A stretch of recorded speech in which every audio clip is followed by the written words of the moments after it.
Hello and welcome to this live stream on white noise. My name's Tetch, and let's go.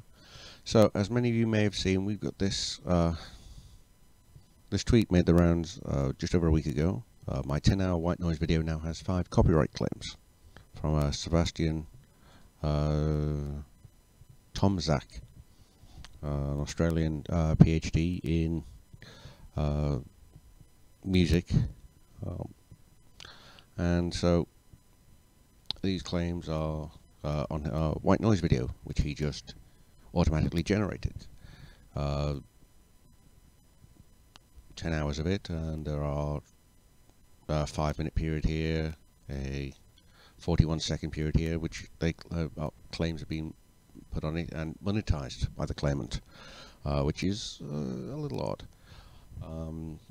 Sebastian, in speaking to me and for Torrent Freak, mentioned that he generated these white noise videos using Audacity, using an automated generator, and therefore did not use any creative input. So difficulty in getting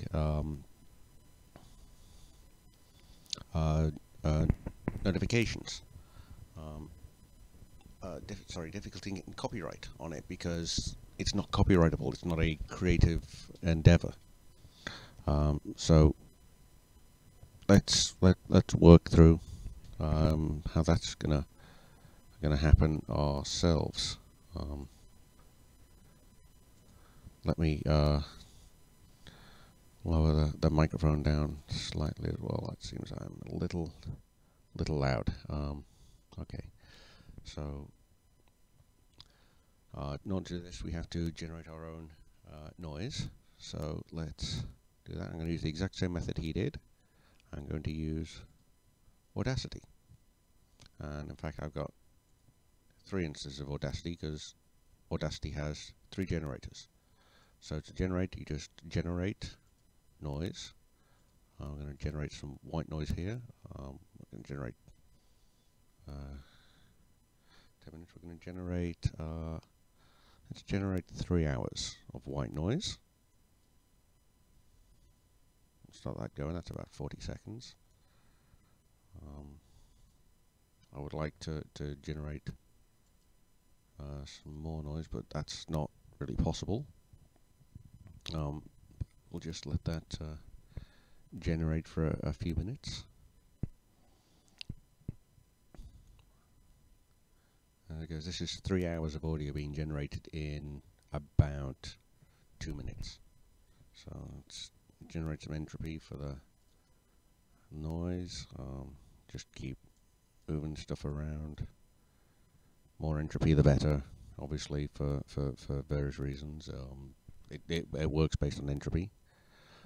So this is just generating noise.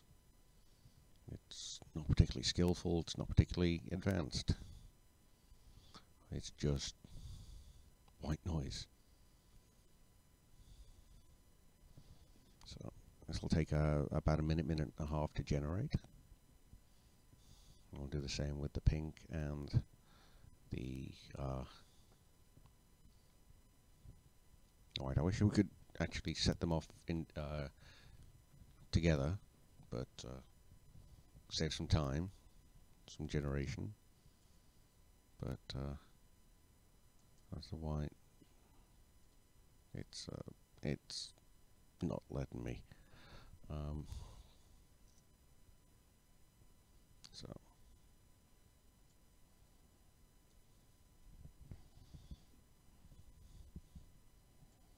once this is done, we'll then save it out as a straight audio file, and then create a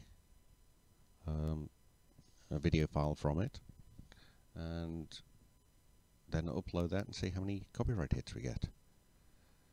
Okay, so 2.5 minutes for a 3-hour audio file, about a minute an hour less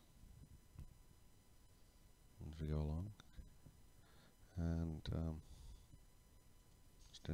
I spoke to Sebastian Tomzak, and he creates these videos for various reasons. Sometimes just for the fun of it. Audacity's just about finished with this generation.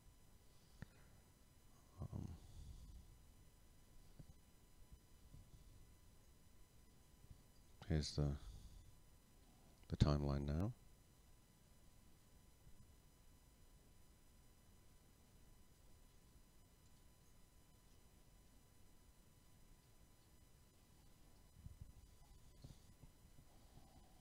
Just taking a few moments to generate the waveguide.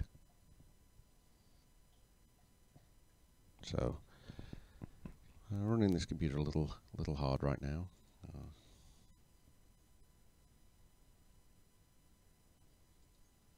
Lots of things going on. We'll make it work. Okay, we got our audio baseline. If I turn on the desktop audio, let's see if this will play.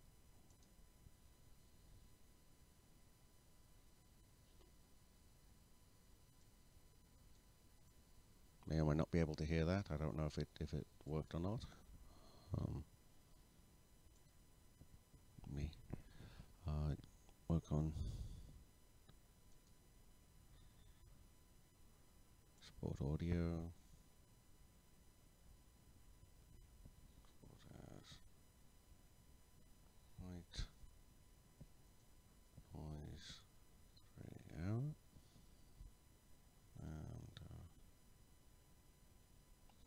File size is not a problem, so it's just a straight wave file. Probably going to be the one of the quicker ways to. Actually, probably won't.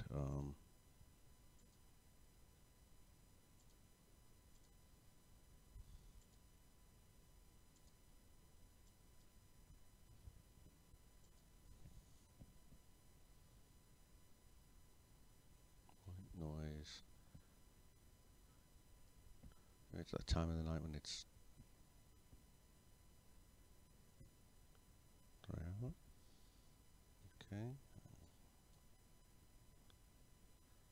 Save that.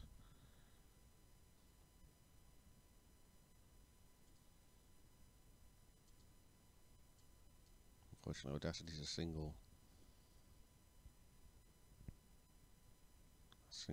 thread program, which is kind of annoying.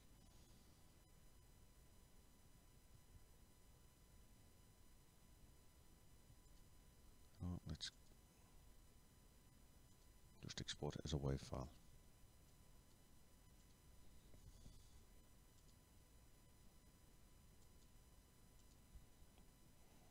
White noise. There we are.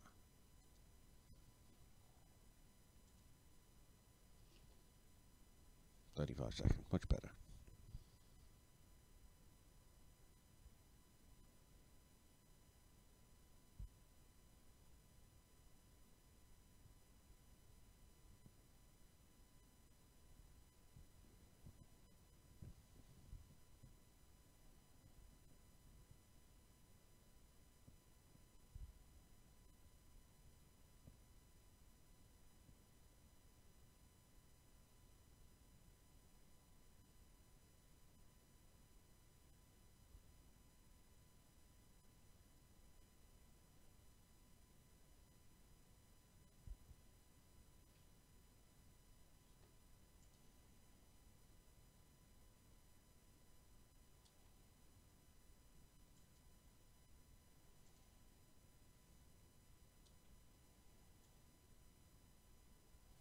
I'll point out that a few days ago I did a similar thing with 2 hours with an hour each of these various things, and as you can see, I got monetized by claimant on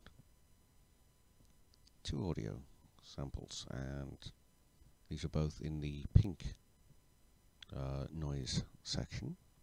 This one for a minute, 46 seconds here, and this one for 59 seconds. I'm monetizing half a Grimoire cassette, and monetizing Delos, which is this one's just a tone, not even qualified really for copyright, while this is part of a larger recording where it literally just uses noise. As these are not copyrightable, this shouldn't really have gotten any kind of copyright. So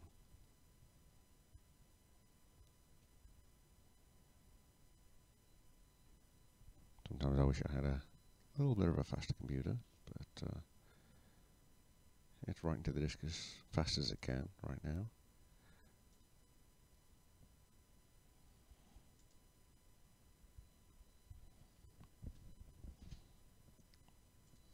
And we'll get ready over here to generate some more audio. Just as soon as this file's finished saving.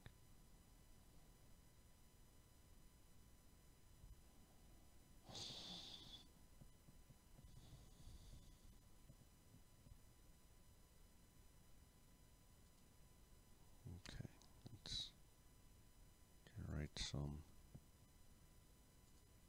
pink noise. Actually, let's up the amplitude to 0.5. Okay, and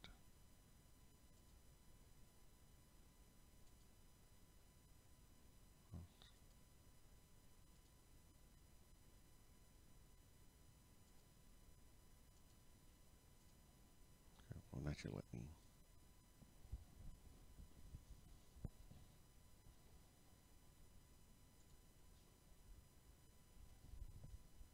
come out with some pretty hefty file sizes in general, about a gigabyte an audio file.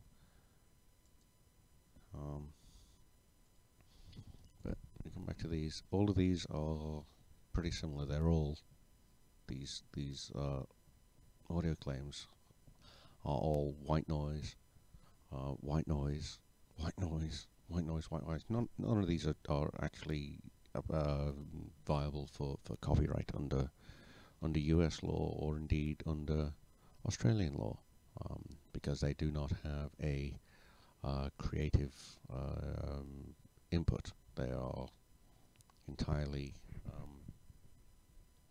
machine generated. There may be some guidelines, but the actual underlying method of them is not generational. There's no creative input in it. It's just white noise, which is not creative. And the problem with this is, as I noted in my tweet here, is that the YouTube copyright allegation system needs substantial overhaul, with penalties for false claims, as well as a requirement to check for fair use first.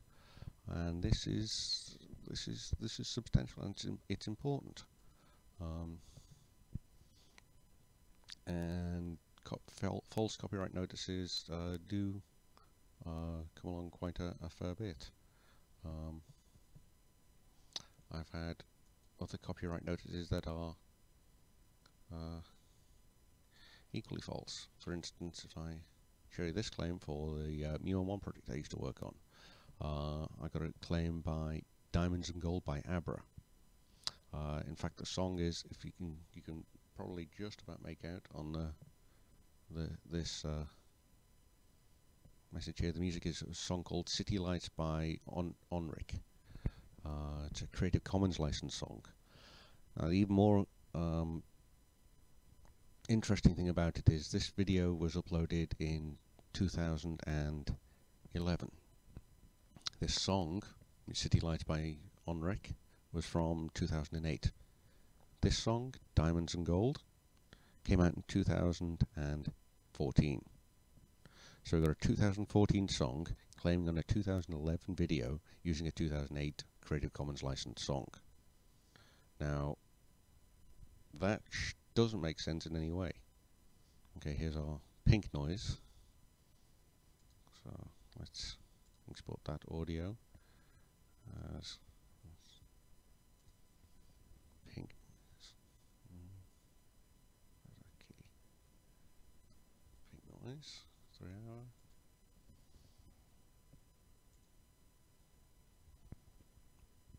That's right now. We'll go back to this this claim.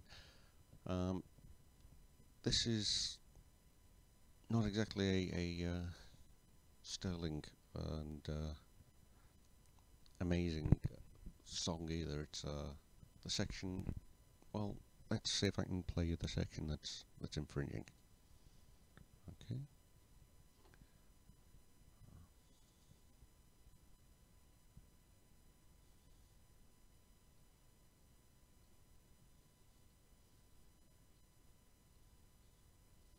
This is the song City Lights.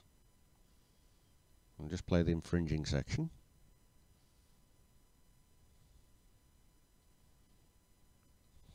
You might not like the video or not, but this is actually a distributed computing client I used to work on. This is one of the simulation designs. That's the infringing. We're ready now to hear diamonds and gold.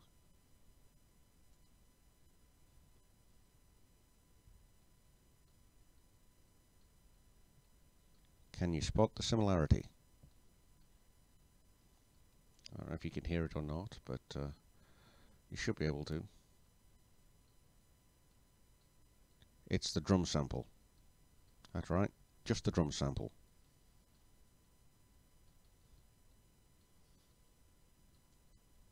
So that's the match, the drum sample. So it's these kinds of claims that oh, well, wait, if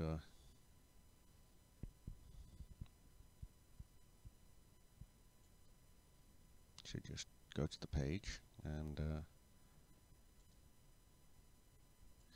see that while this video was published November 4th, 2011, this one, November 6th, 2014, so 3 years and 2 days later.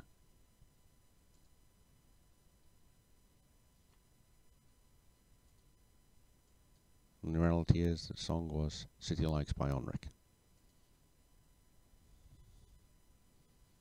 which was available under Jamendo and released under a CC by Share Alike with attribution license. So this is the kind of craziness we have these days with the YouTube copyright system, or rather the copyright allegation system. And that's by no means the only copyright claims I've had over the past few years. I've had a number of them, including for marching band and laser shows, and one that is quite incredible. I put it up just to test as a copy of a Stone Mountain laser show in April 2016, where they did indeed have 22 claims. I can't monetize the video. And at one point, it was blocked in just about every single country in the world. So that's quite something, I think. Okay, this one is now finished, so let's generate now some brown noise. Browse that. These are all functions, by the way. The noises, they are just functions of signal to power.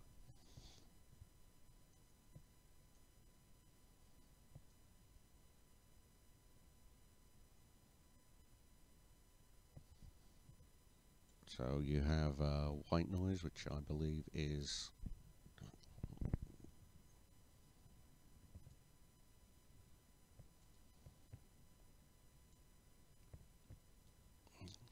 it's the various colors of noise.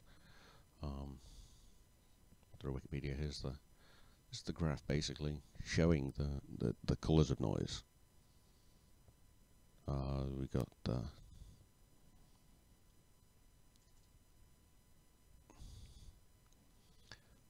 white, the pink, brown.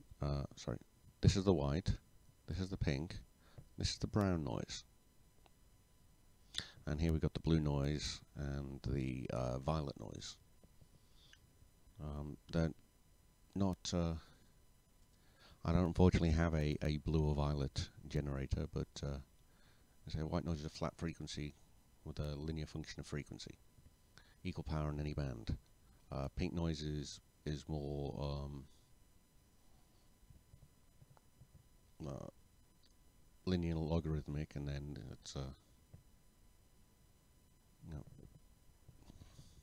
if you're more interested in the physical details, the color of noise page in Wikipedia is a good place to start. It describes it a lot better than I certainly can.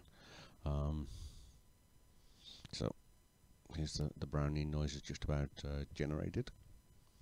So let's get around to generating, to saving that.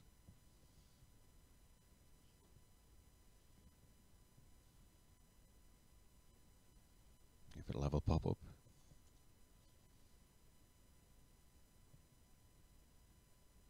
It's there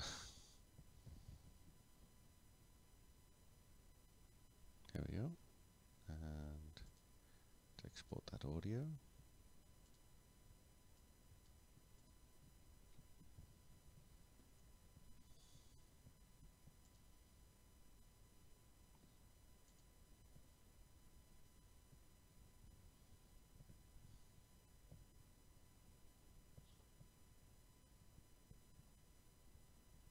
So the problem again we have is that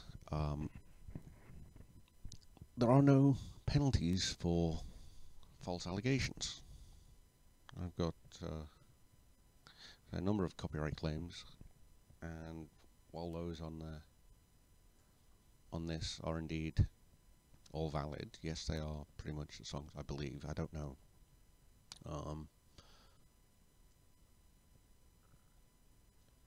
Not all of these claims that I have, especially some of these, such as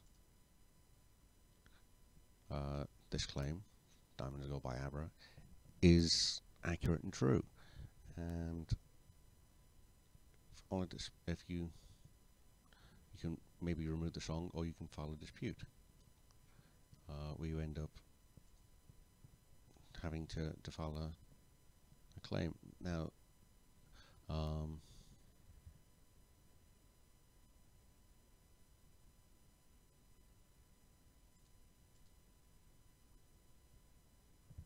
it's not. I think if you don't have it, you can actually get hit by it, and not everybody can afford it. I mean, I've managed to keep my account in good stead, but not everybody can manage that. I mean, my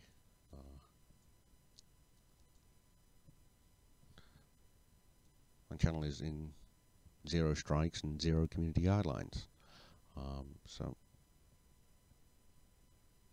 I'm wanting to keep that. And if you file a claim and it's denied, and then they decide they're gonna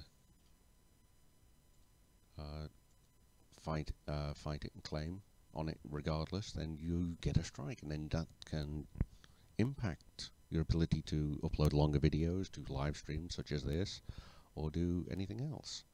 And a lot of people just don't want to take that risk, because it can severely restrict the ability to do anything in future. So, okay, these audios are all created now, so we can close the Audacities. I don't need to save that. I already saved the exported audio. So let's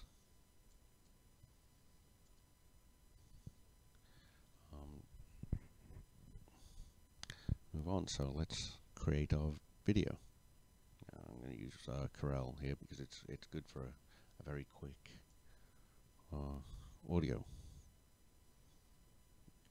insert. I'm just going to import these in here.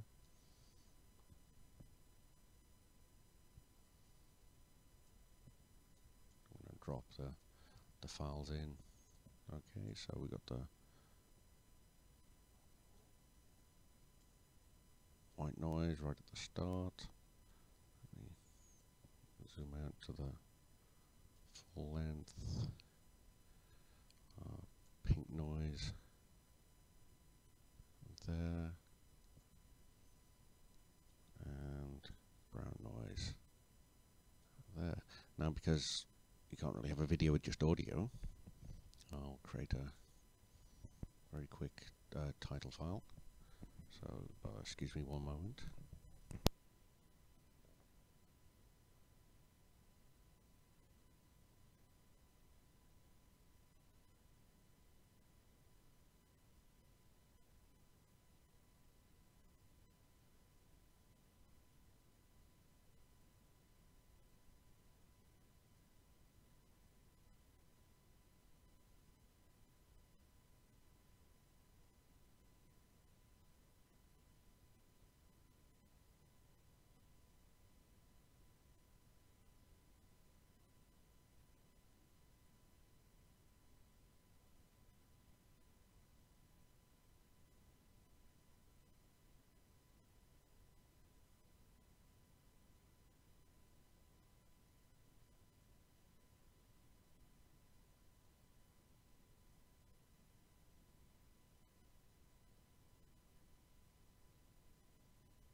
Okay, I've turned the audio quality down to very little. Created the video, and I'm going to leave you for just a minute while this renders. Okay.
Okay, well, this is rendering, and it's going to take still a while. I wish I knew why. I mean, it's not. I'm looking at my system now, and it's still not using up its full potential. Um, so I'll look at the problem right now, and so we're going to use this like this demonstration image from the EFF. What happens is when a claim comes, you can either accept it or you can dispute the claim. Now, if the rights holder releases a claim, everything goes on just fine and it's removed. But if they decide to say, yes, this is our claim, then they will uphold the claim. Um,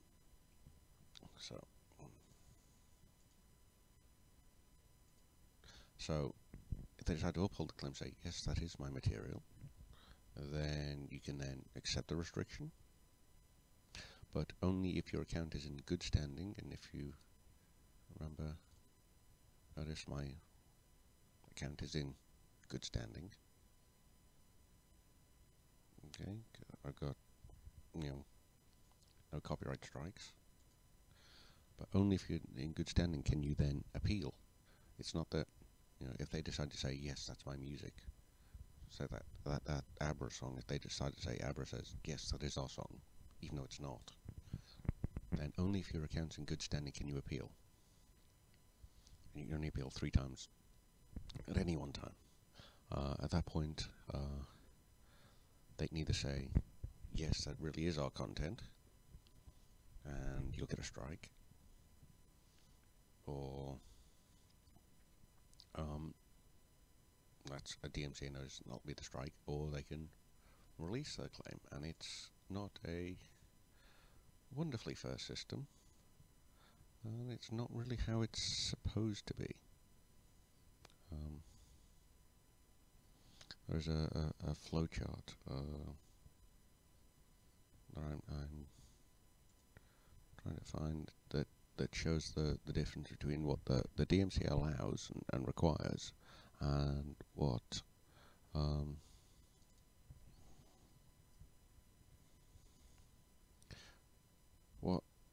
content ID actually ends up working as.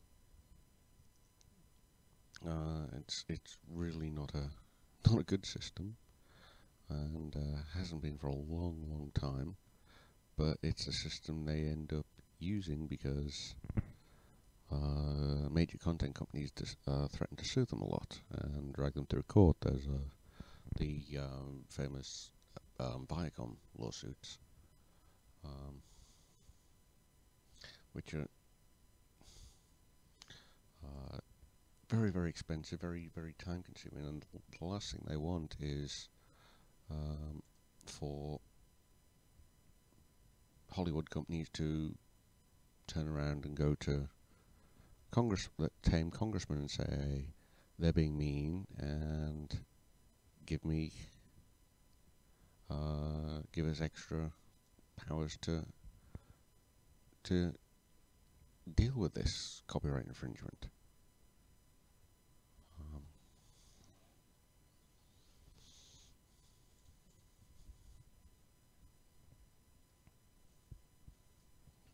So let me see if I can just find. Used to be a flowchart. Here we go. Okay. And I'm going to have this chart. What content YouTube says should happen, right? And this is what the law basically says: is if there's a content ID matched, video is blocked. Then you can file a dispute. The video is unblocked, and therefore, if they want to uphold it, they file a DMCA notice, and then it's blocked by the claim. Then you need to file a counter notice or something. This is the DMCA process. This is under the law. It's here, and it is a legal requirement that once a notice is put up, it's taken down by the thing, and then if it's blocked, it's taken down, and then if a counter notice is filed, this is a legal notice filed under penalty of perjury, then it has to go up within 3 days, and then it's unblocked, and then to take it back down, then the claim holder, the claimer, then has to file a lawsuit within 30 days or so, and then it'll be taken down again. What actually happens is a bit different, and user uploads a video, and we get the automated match, and it blocks, and then it's disputed, and then the video is unblocked. It's like the last image. It's unblocked while it's pending to say, are you sure this is really your material? And they'll say, yeah, that's our material, even when it's not.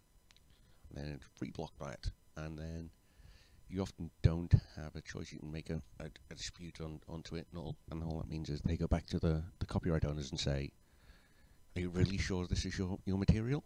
And they'll say, yep, I'm going to stick by it. And then that's it. There's no appeal to the process. The content ID is deemed infallible, and it goes between rights holders, and all they're going to do is confirm it twice, and there's no penalty for making a claim and keeping that claim. As if you've gotten your thing on content ID, then you can make any claims you want. You can claim anything you want. You can just keep knocking it down, keep knocking it down, keep knocking it down, and there are no penalties for that. You don't get kicked out of the content ID process. You don't have any termination of your ability to file complaints and to file content ID claimants, because then that would just result in them going back to YouTube, going back to Congress and saying, hey, look, they're not interested in our copyrights. They're trying to get away with people infringing our copyrights. And there's no penalties for it. The nearest thing to a penalty there is in this whole system on either side for the person who's filed the content ID thing to make a claim on a video is is that if in this process, as it's supposed to be, they file a fraudulent DMCA notice, then they can be these are filed under penalty of perjury, and in theory, if they violate that, then they could be held criminally liable for perjurous statement under oath. Never happened. The nearest has been the Let's Universal case, which is over a YouTube video where a baby was dancing baby to Let's Go Crazy by Prince. Songs in the background, they took it down. The court has said, excuse me, it is of course almost 5 in the morning here, but the court has said that the copyright holder representing Prince should have made an allowance. They should have accounted for and taken into consideration fair use beforehand. Fair use is an affirmative action. It's a non-infringing action under the law. So a fair use, which it was a non-substantial, non-infringing use, fair use. Therefore, it is not DMCA-able because it's not an infringement. They're supposed to have done that before they filed this DMCA notice, but there's been no penalties in the. Well, we're coming up on 20 years now. It was passed. DMCA was passed in 1998, and there have been tens of thousands of DMCA notices filed. Dozens every single day, often for hundreds or thousands of files at a time, and there has not been a single case in 20 years of anybody being penalised for filing a false DMCA notice. And likewise, obviously, there's nobody for a false counter notice although if they did file a counter notice, they could have a lawsuit filed against them. But it's not true with the content ID side of things, where if after the content ID claim has been verified with the image we saw from the EFF a few moments ago. We'll pull that one back up.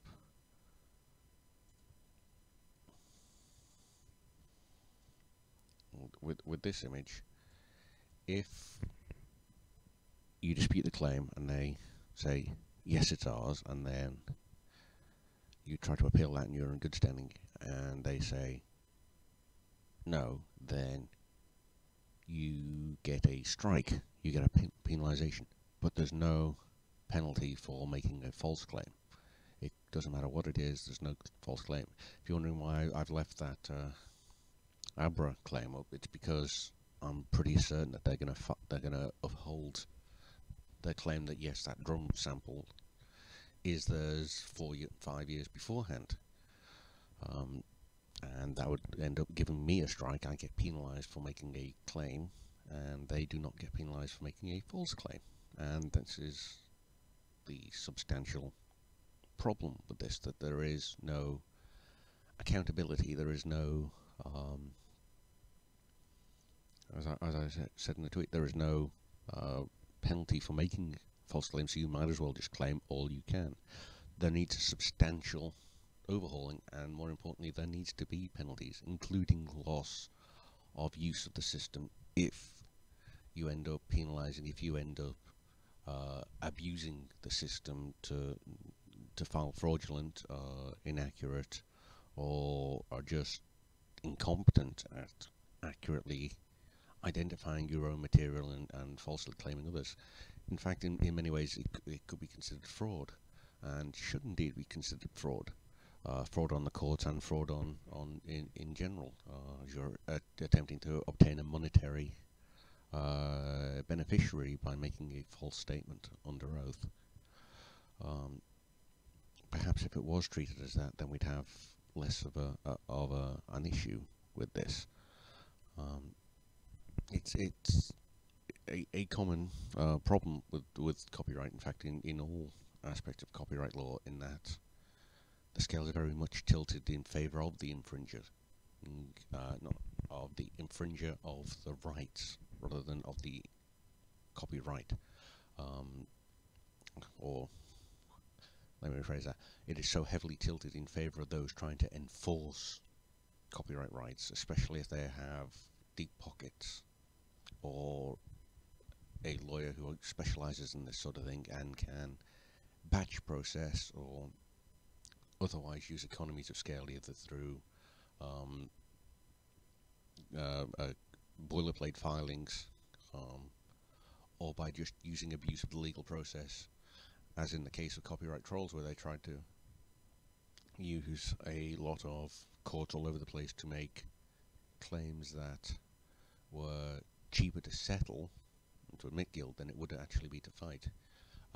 Usually these schemes were set up by or in association with lawyers so that they internalise their own legal costs, and then they try and push their costs onto everybody else, and it can cost $5,000 easily to defend a case. I've worked on a few, but they'll offer to settle for $3,000. So you've got a choice of paying $5,000, maybe winning, or paying $3,000 and having it go away. And those $5,000 you pay, you may not win, but either way, it's very unlikely that it's only a 50-50 chance if you win, and a 50-50 chance of you getting your money back at the end of it. Even if you do win, and even if you do get awarded your fees, you get awarded fees and damages, it's then going to be another while until you get the money back, assuming, of course, that the entity you're suing does not declare bankruptcy or otherwise hides its assets, so it'd be unable to have the judgment against it enforced, as has happened with Prendle Law, where they've dissolved the law company, and has happened in other cases. But the idea is you settle because it's cheaper, and the other way to push that is to force settlements through forcing embarrassment. I mean, there's a reason many of these copyright troll suits focus on porn is because nobody wants to have their name legally associated with porn, and the more extreme the porn, the better, because of the public embarrassment that would come from having your name filed in open court in legal documents that anybody can search, your name being associated with porn.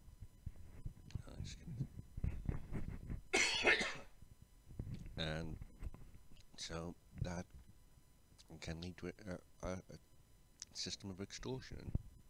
There's very little to discourage false copyright claims. So we're halfway through rendering at this point.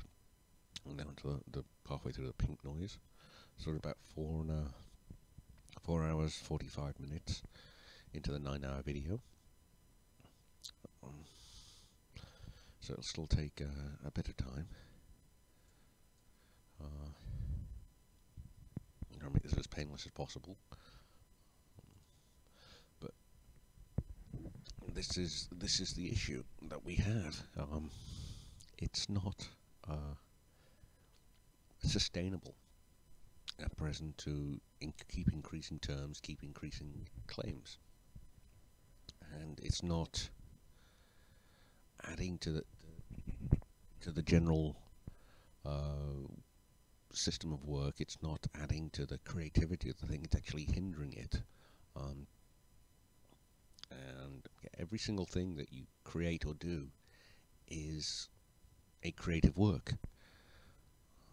That was done so that the industry bodies used to occasionally forget to register or delay in registering, other people have it, so now we have automatic copyright terms, so that as soon as it's fixed into a tangible media, be it saved onto a computer or into an audio tape or onto some kind of recording device, then as soon as it's done that, then there is a copyright formed. So that's the reason behind that. So we've got to fundamentally change the entire way we look at copyright and enforcement. And I say that having actually done copyright enforcement myself in the past. In the late 90s, I worked enforcement for a London-based record company, travelling all across Europe to, not for people sharing files, but in fact for people performing them without a license, and more importantly, people selling copies without licenses. Cabaret singers, that sort of thing. And I like to think I was fair, but this was at the time when MP3s started to come out, so there were many issues with how I found the record industry, especially in Britain, was embracing MP3s, the then brand new Napster network. So until the system of copyright and copyright enforcement changes, then we're going to have and continue to have these problems, because it's not about what's right, it's not about actually fairly representing the copyright, it's about having control over things and keeping control over things.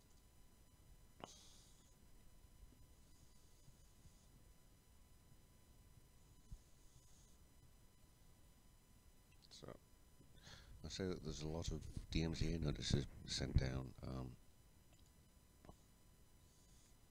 It's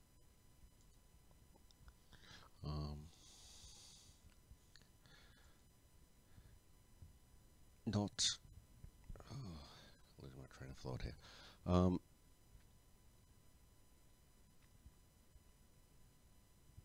It's it's not one that can be easily solved, but until we do, as I say, fix this problem of false claims and lazy claims, and at Torrent Freak we've covered all sorts of false claims that have been laughable because they've been automated, that should never have been made. We've had Microsoft claiming for child porn in the past, but if you want to know just how bad copyright, how many notices come in, then the Lumen database is perhaps one of the better ones. It gets a lot of notices, although not as many as it has been.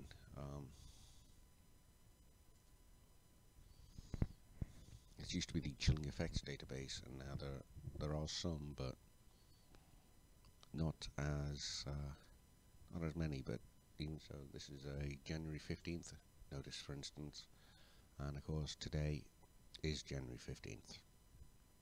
So just by a few hours, is an example of one of today's notices.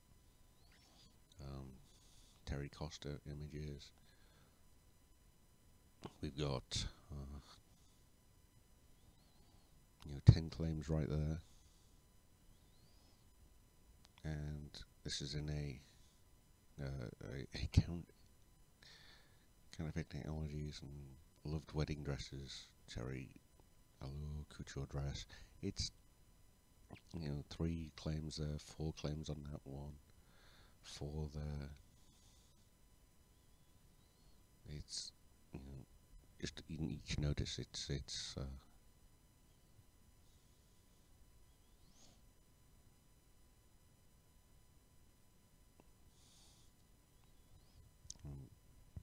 Google gets a lot of notices every single day. I mean, they get huge numbers, and it's amazing just how many they do get.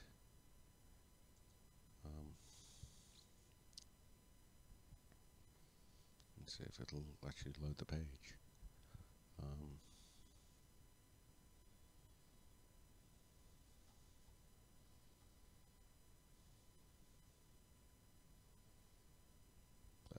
Lumen database, we got a lot, so I'm going to just carry on. I'm going to leave you again for a short period of time while I wet my whistle a little and give my dry throat some moisture, and I'll be back as soon as I can be to explain it a little bit more.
Okay, so finally it's almost video's almost finished, so we can get on with the next step, which would be uploading it, and then we shouldn't have long to wait after it, while and after it's uploading, to get some sort of response in the way of emails.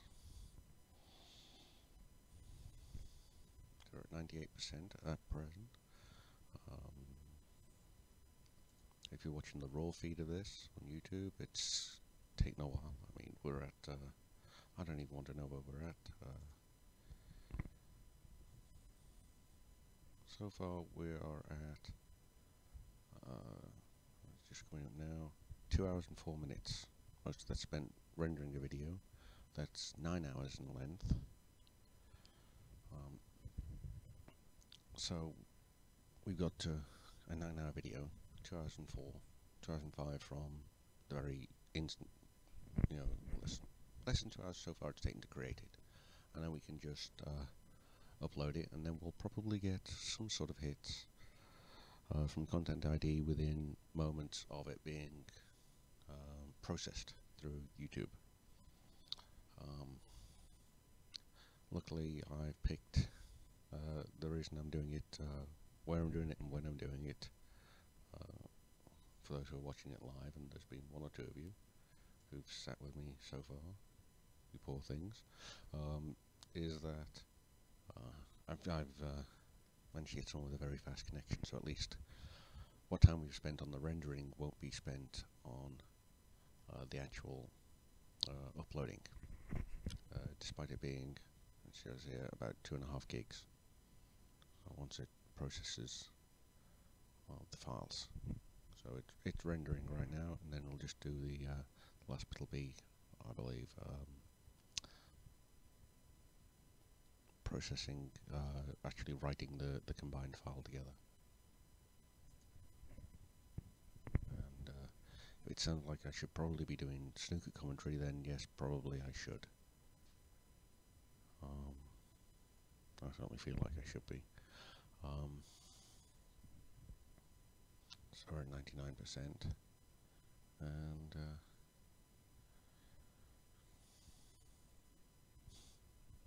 it's hard to explain what more can be said about it at this point.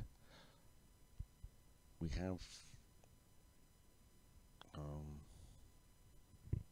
had no response back. I should point out this in the last week or so since the original tweet came out. I've been hunting for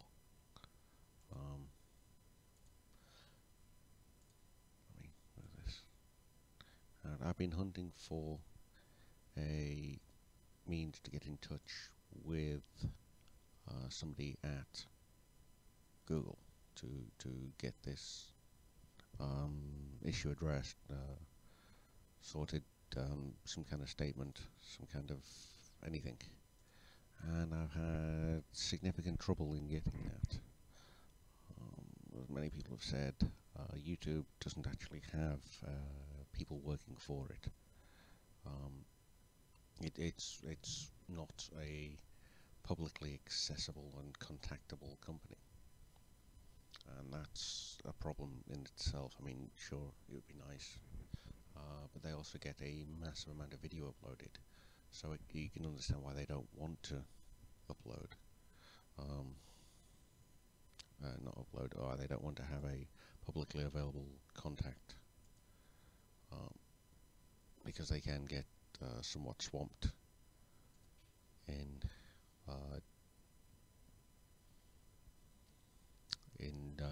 contact. So a lot of it is through automated and buried web forms and submissions. Okay, we have the file. I left it named untitled, but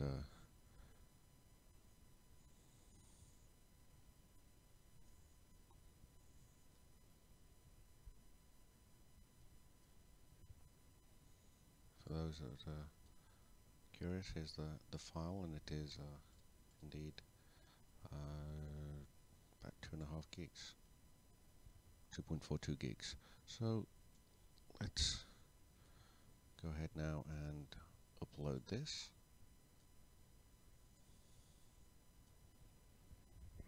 And luckily this shouldn't take very long at all. It's 7 minutes. So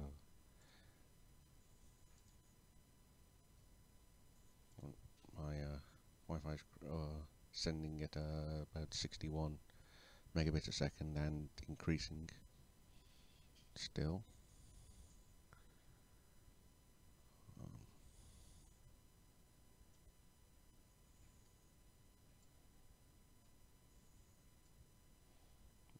Put this in, see, my send is at 60 megabits, so it could probably be faster, but that's probably about as fast as YouTube's going to take it.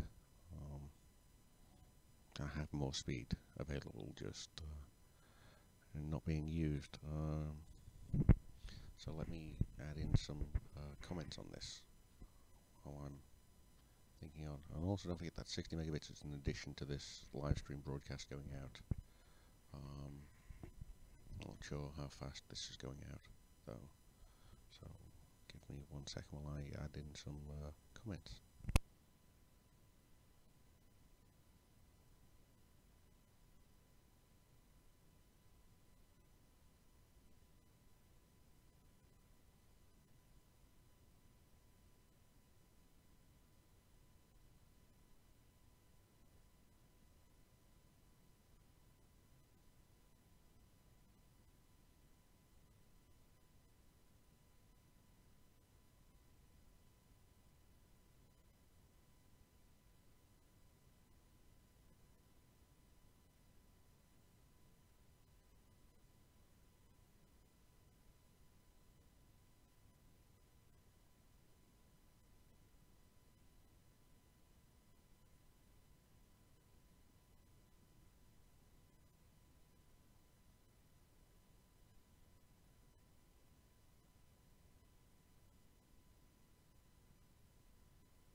So as you can see, I've added a little, it's a white noise video that's been made entirely for use while on this live stream, specifically to catch content ID claims for generated work that isn't eligible for copyright under US law.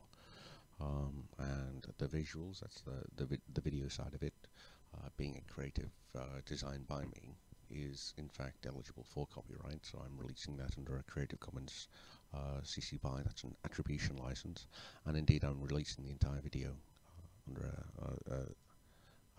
a BY license, so let me make sure that's pretty clear there.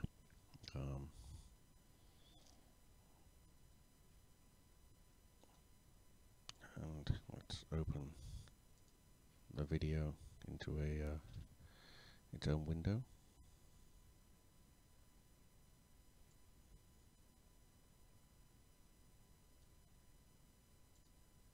And right, we've got about 4 minutes to upload yet, so it's actually been uploading pretty quickly.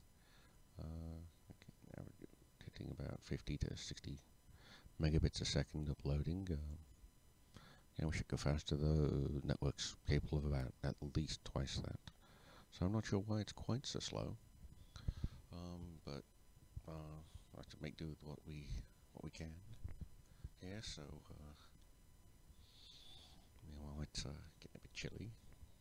In Georgia, it's hovering at about. Let me check. 1 second.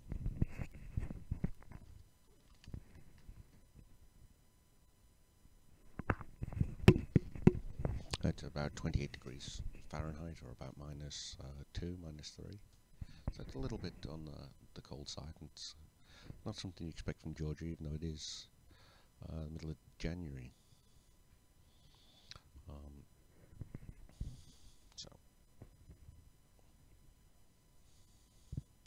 let's see what we have in the way of claims. So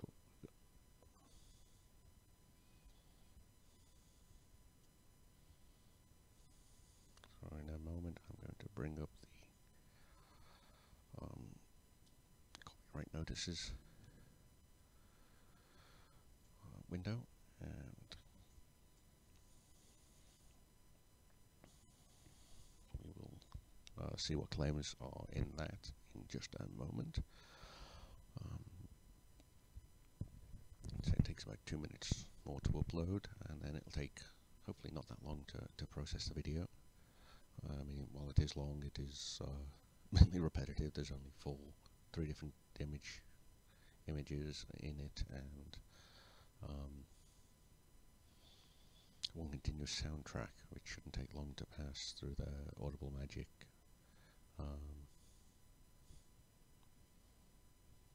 processors. So I'll keep this.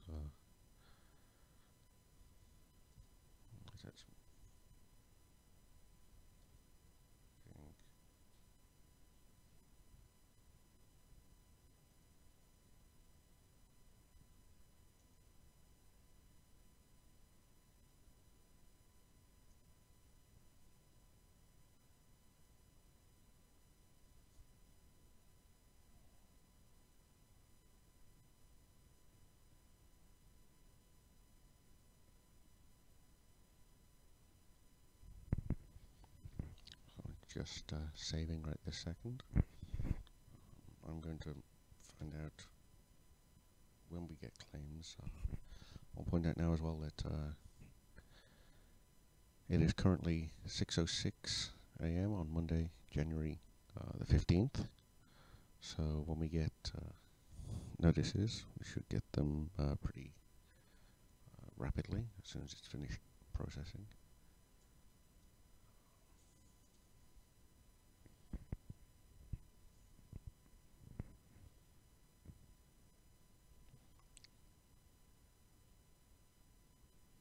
So we've got.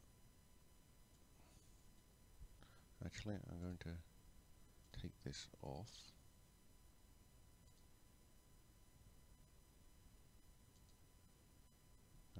If I take that off, then it'll more likely to push through any claims. With the notification placed here, that's as good as the claim, although it may not be as easy to search. If you're going to be reusing this video, then you're going to be finding this video separately in any case. So hopefully it will be almost finished, and we can say as I'm looking to a side screen.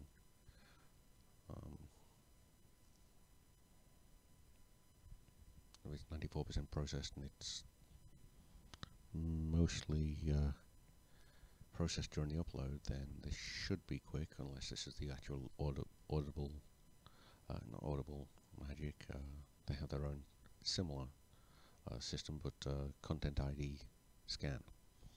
And what's unusual about this is the scan is that it does dig in so very deeply to look for comparisons, and with white noise, there's a lot of repeated segments and sections. So it's going to be interesting to see how long they use as the minimum match size, considering that it's all pretty much the same basic sound to our ears anyway, but in waveform terms it may be different and fingerprintable, and so we can but hope that it hurries up and processes quickly.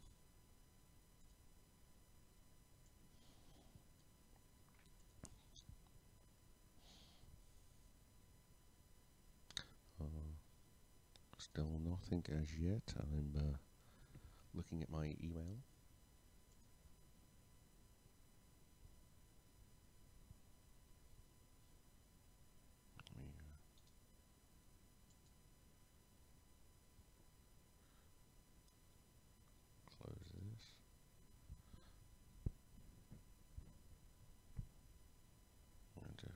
actually save it so that I can.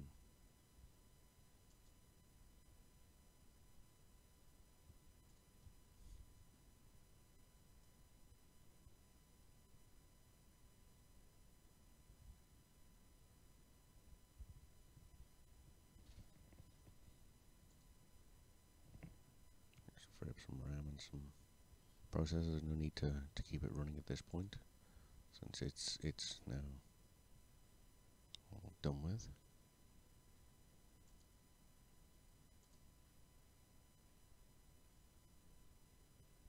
Instead, I can keep a better eye on how things are going.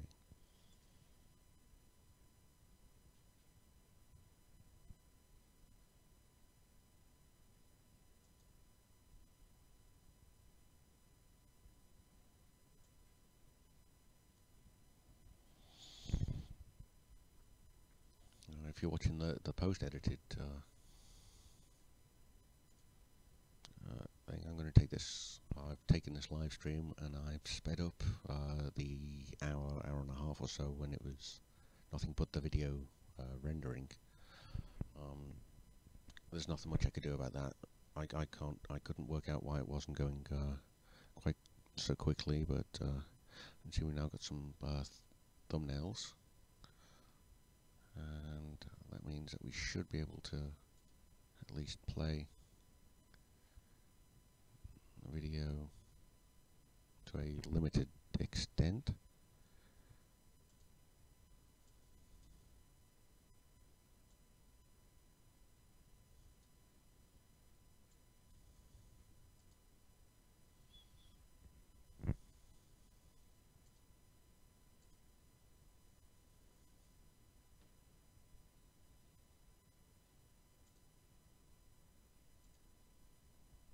Still stuck at 95%. It's probably doing a fast run through of its own on the edit, rather of its own rendering to its own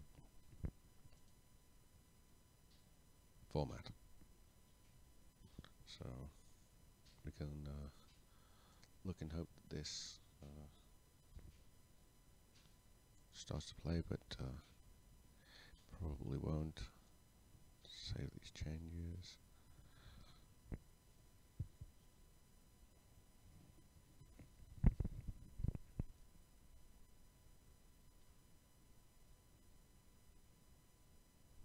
Now you can probably see as well why the maximum speed upload for thing turned out to be no more than about 60 megabits a second.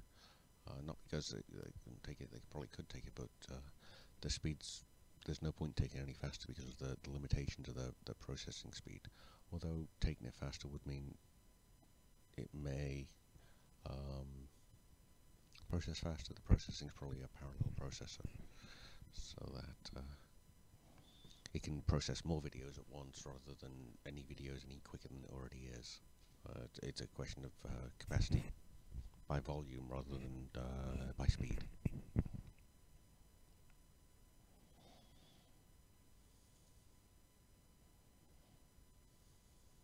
So as yet we're still waiting for them to finish the processing. I mean, this is still not playable, it looks like.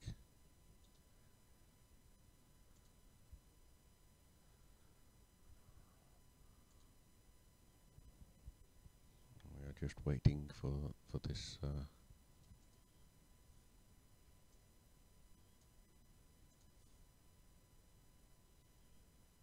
video to somehow become playable.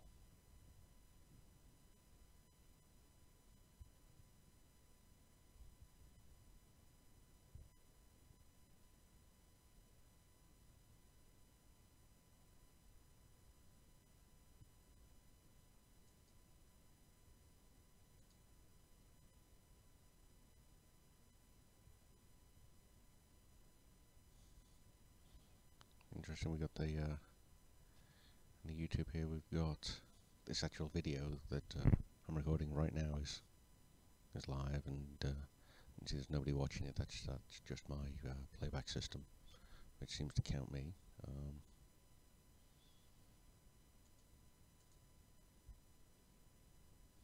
This can be in some ways the most infuriating of the things is to deal with the processing time. And I deliberately chose a low bit rate and a low speed, just so that it wouldn't be this kind of problem, and that it would be handled quicker by them, but it appears not.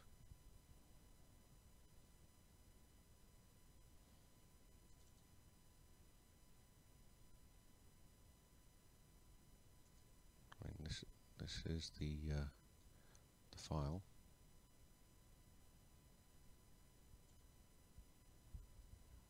Check the detail. I mean, it's 112 kilobits, and it's 30 frames, and it's slow. But I've tried to keep the audio as best I could, and do everything I can basically to speed up processing by YouTube. It's almost as if they're using my computer to re-render it themselves. Wish I knew which format they prefer, so that I could have pre-rendered it exactly to their liking.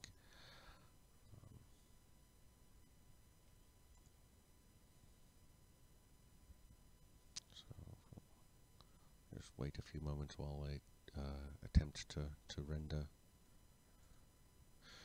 render onto Caesar, as it were.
And as you just saw, the video just popped through, and so now let's see if this is some audio. Let me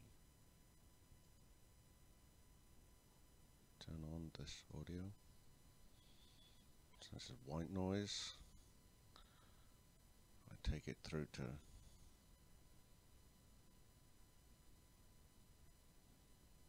here, and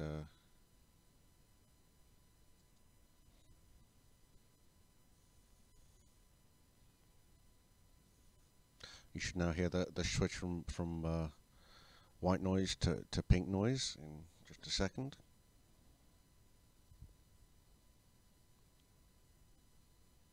White noise here, pink noise. That was pink noise change, and let me save your ears somewhat, and if you can hear it, you may not be able to hear it, I don't know.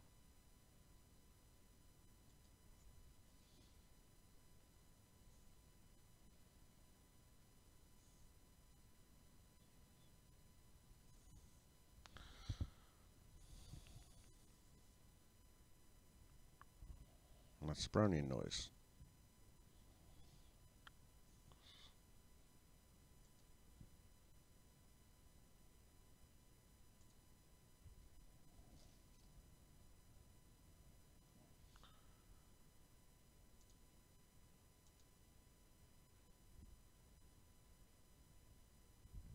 So has that resulted in any sort of infringement? Well, not as yet. If I go to the edit page, this video, you'll see that at present there are no copyright claims against it. If I go back to that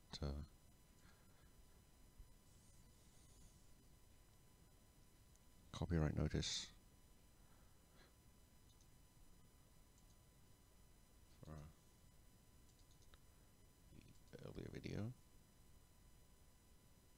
City Life by Oric, you'll see that there's a copyright tab here, which takes me to the claims.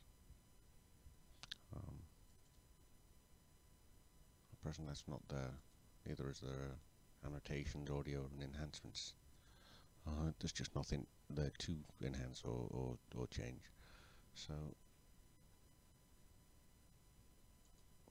it may be that this one actually, while using the exact same generator,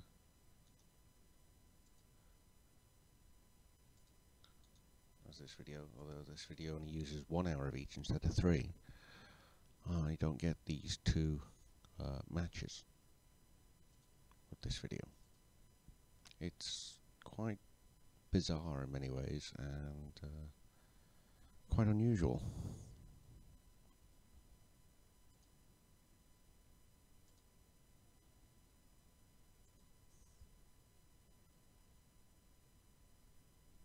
So we'll just have to wait and see now if this video, which as you can see was uploaded 15th at 5:59 AM. It's now 6:24 AM, so it's taken 24 minutes on that white noise video, which has in fact got copyright claims against it. It'll be interesting to see if it does get claims put against it. I'm not so sure how they would, but we can investigate and see. Unless, of course, YouTube's done the good thing and removed all the white noise videos from YouTube's content ID system in the first place, and their ability to monetize them. And while I'm here, I might as well just prove that we are indeed live. So you can see me there loading it up and waving to the camera. And you see it'll start recursioning pretty soon, which is not the best thing to do. See, starting to pop through, and that's not very nice. It also gives me a bit of a headache because I'm seeing a slight delay in things. So it may be that we've actually done the impossible and created a video without any copyright claims, which is odd considering that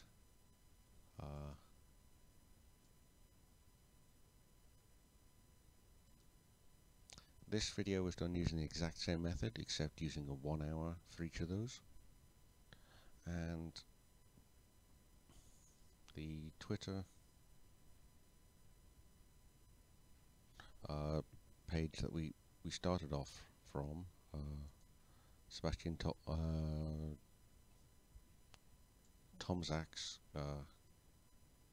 claim, used this exact same white noise generator as I used, and got 5 claims. So I'm not quite sure how we managed to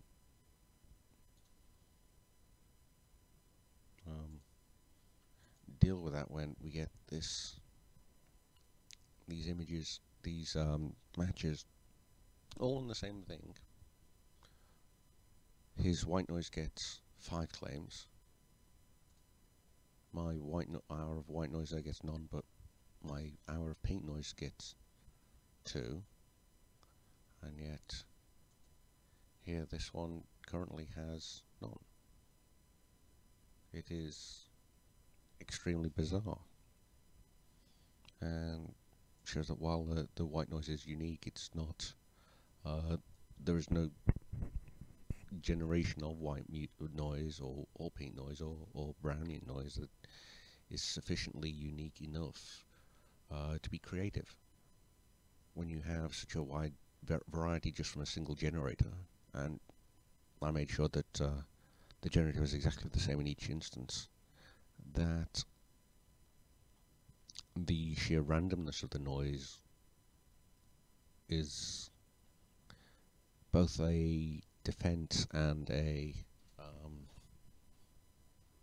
underscoring of the real problems with copyright and with this claim everything mentality that we have.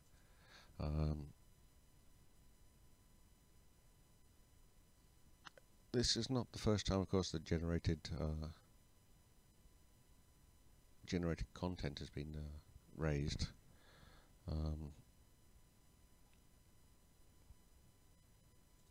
There was a news story in a company a few years ago that was attempting to generate all content.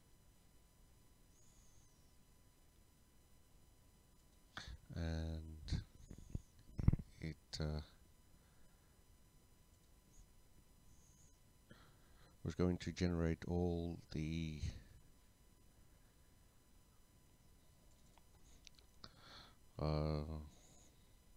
just trying to pull up the story now if I can find it. There we go.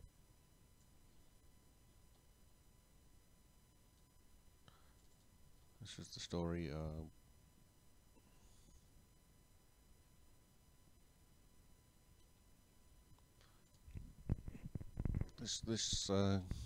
This company called Quentis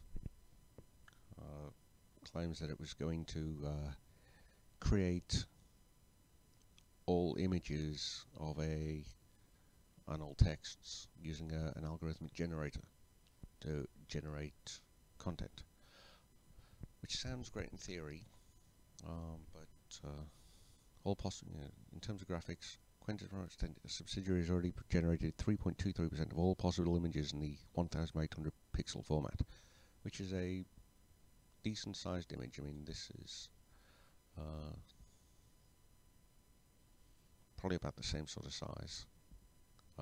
This is certainly smaller than that, so they could generate that. The problem they have is that 10% done by here, it's not going to happen. It takes a while to do each of those things, and there's a lot of data there. I mean, we're looking at a whole lot of images. It's 3.13 times 10 to the 2.4 millionth power. That's that's a 3 with 2,408,000 zeros in the end. So there aren't even enough storage. There's enough storage for even a byte at a time. You know, that's each one of these numbers is a 0 at the end. Library of Congress would have to, you know, every single atom in the universe is, you know, 10 to the 10,000th. That's 100,000 zeros after it, times the number of atoms in the universe. So their ideas was ludicrous. I mean, it was a joke, but this is the same sort of thing we end up with, is this idea of generating content to gain copyright, and that includes this generated white noise content. And this is one of the big problems we have now with copyright. Again, it being automated, as I mentioned earlier, and that it is deserved, and that just because you have something, you created something in some way, that you automatically deserve a copyright. And that's not the case, and it's certainly not the case in this. Excuse me. In this case, we've got generated white noise. So with that, I'll leave it, unless there's an addendum later in the day or tomorrow where I will add on exhibits to reference any copyright notices such as these that we have gotten. So if you've managed to make it through this, even if it's just the edited bit, which basically is the boring bits compressed, then well done, thank you, and you have a good day. This is Tetch signing off.